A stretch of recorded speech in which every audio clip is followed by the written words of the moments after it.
Hola a todos, en el presente video continuaremos con el estudio de la filosofía y en este caso, por supuesto, nos vamos a centrar en el pensamiento de Baruch Spinoza. Les cuento que Spinoza nace en 1632 y muere en 1677 y si bien su vida fue corta, supo dejar un gran legado, sobre todo dentro de la filosofía moderna que es a la cual él pertenece.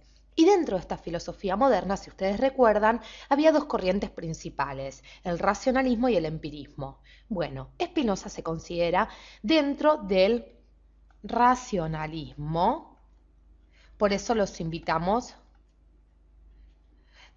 a que vean nuestro video correspondiente a este tema para complementar mejor el estudio de Spinoza. ¿Y quién era el padre del racionalismo? Así es, este señor que vemos aquí, que es ni más ni menos que René Descartes.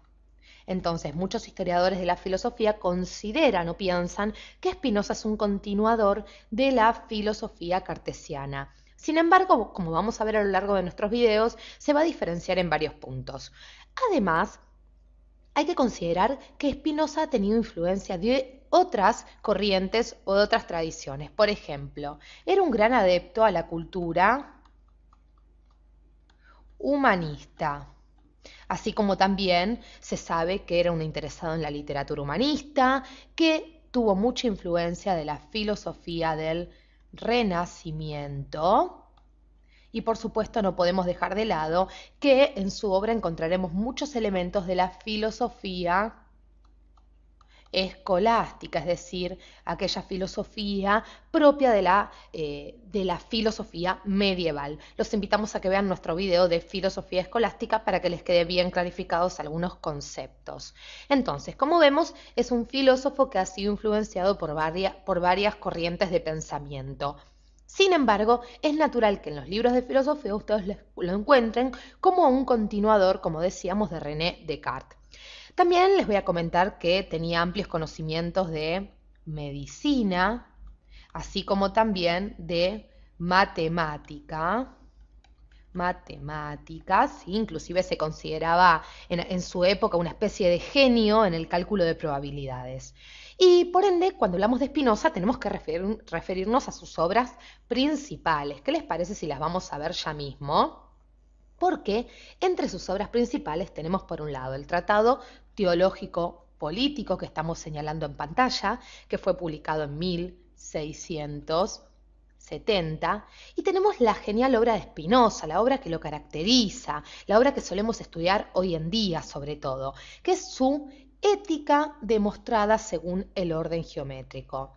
Esta obra fue publicada en el año 1677 y claro, si ustedes piensan en lo que dijimos hace algunos segundos, en 1677 Spinoza muere. Por ende, se sabe que Spinoza la redacta entre 1661 y 1675 y que luego van a ser sus amigos, una vez que él muere, quienes publiquen su Ética demostrada según el orden geométrico.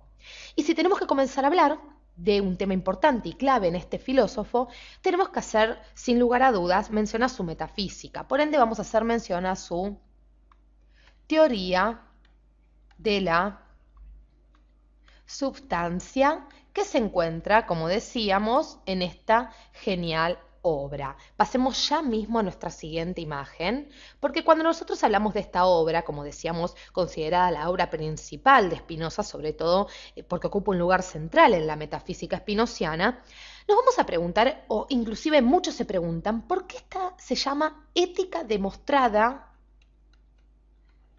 Ética demostrada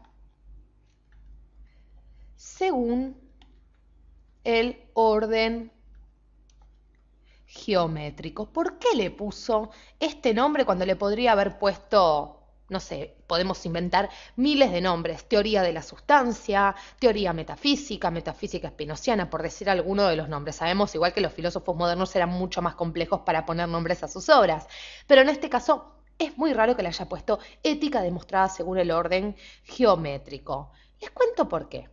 Con respecto a ética, se sabe que para Spinoza la ética buscaba, mediante una concatenación racional rigurosa, el camino que conducía, buscaba entonces el el camino, vamos a ponerlo bien, que conducía a la perfección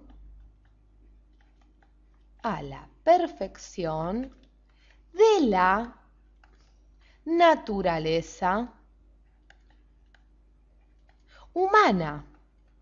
Por este lado, entonces, nos queda ya un poquito en claro por qué ética. Es decir, la unidad de conocimiento y de significación moral del conocimiento se encuentran aquí de forma totalmente concreta, como vamos a ver en el video posterior.